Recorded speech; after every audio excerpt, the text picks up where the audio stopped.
Assalamualaikum warahmatullahi wabarakatuh. Another day, another question from Brother Rashid Jamago.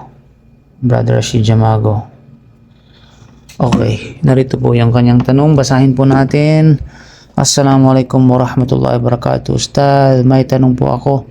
Ako po ay isang balik Islam. Pagkatapos po na Salatul Jum'ah, madalas kaming magkaroon ng salo-salo o sabayang pagkain sa masjid. Ang tanong po ay, ito po ba ay itinuturing na bid'ah o wala naman pong masama rito? Jazakallahu khairan. Masya Allah. So, bismillah wa salatu wa salam ala rasulullah wa ala alihi wa sahbihi ajmain ma ba'd. Waalaikumsalam wa rahmatullahi wa barakatuh. No, barakallahu fi kapatid. Kapatid na, sino to? Rashid Jamago. At naway dalangin natin sa Allah na patatagin ka ng Allah sa iyong pagiging balik Islam. Allahumma amin. At dagdagan ka ng dagdagan ka ng kapaki-pakinabang na kaalaman.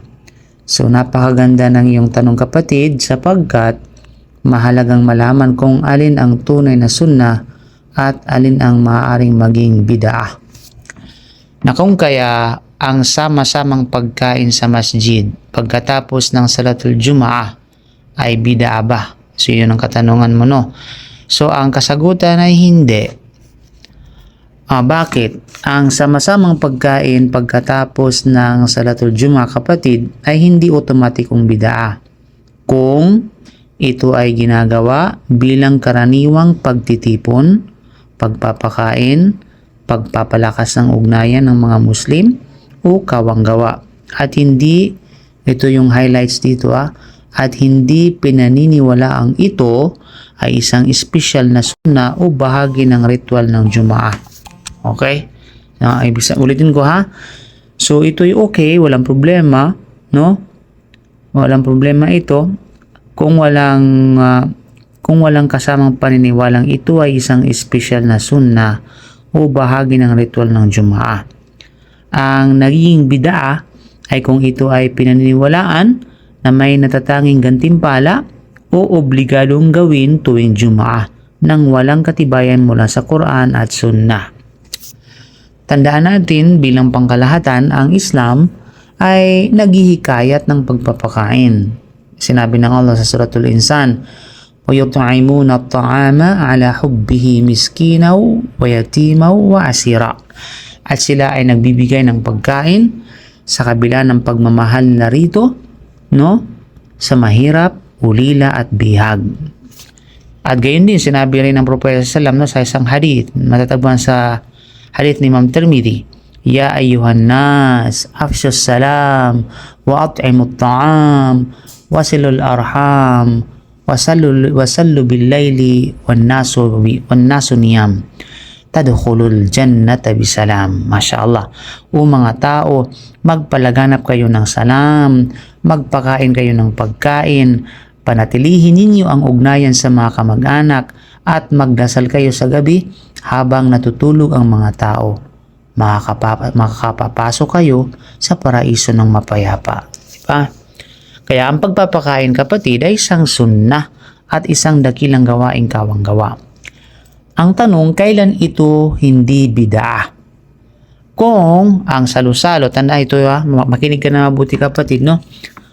Ito ay hindi magiging bid'ah kung ang salo-salo na sinasabi natin ay upang palakasin ang pagkakapatiran, upang salubungin ng mga bagong Muslim, upang pakainin ng mga mahihirap, o di kaya bilang pangkaraniwang pagtitipo ng community.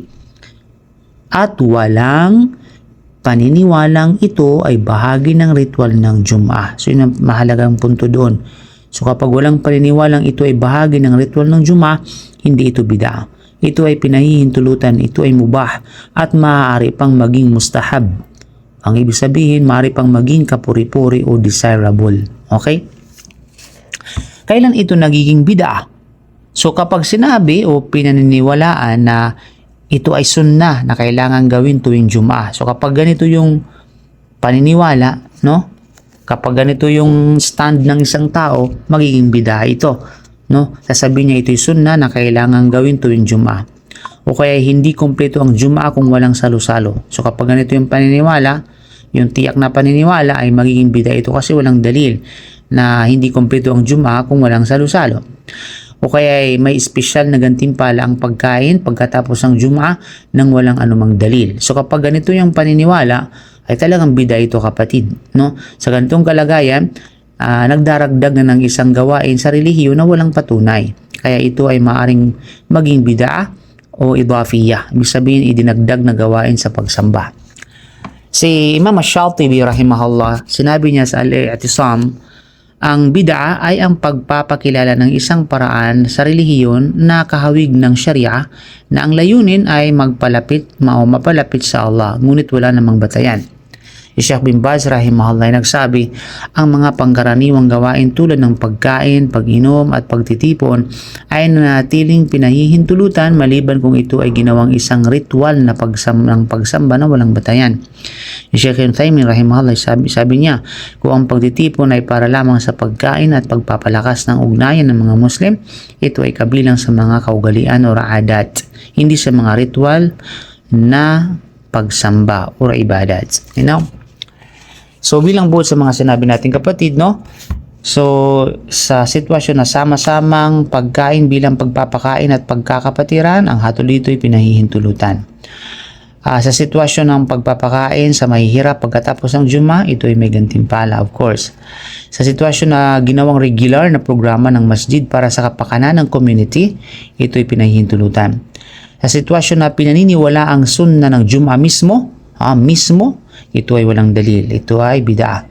Pinaniniwala ang may espesyal na gantimpala na hindi napatunayan, ito ay tinatawag na bid'ah. Okay?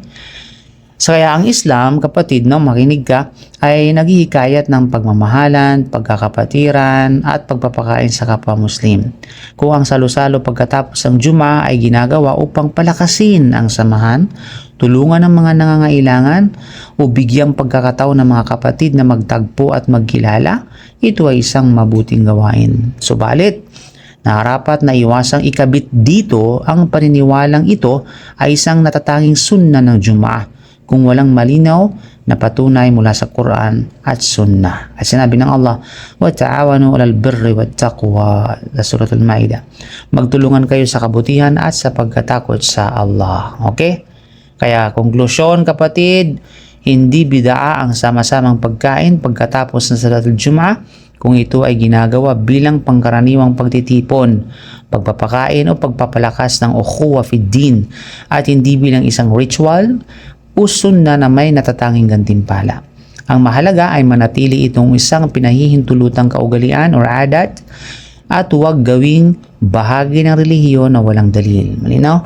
So, Allahu a'lam bisawab. Hopefully, meron kang natutunan kapatid. So, barakallahu fikum. Subhanaka bihamdika, asyhadu an la ilaha illa anta, astaghfiruka wa atubu ilaik. Assalamualaikum warahmatullahi wabarakatuh. So, don't forget to share, to comment, to follow and like my Facebook page, and also to subscribe my YouTube channel, and also follow my TikTok. Barakallahu fikum. Assalamualaikum warahmatullahi wabarakatuh.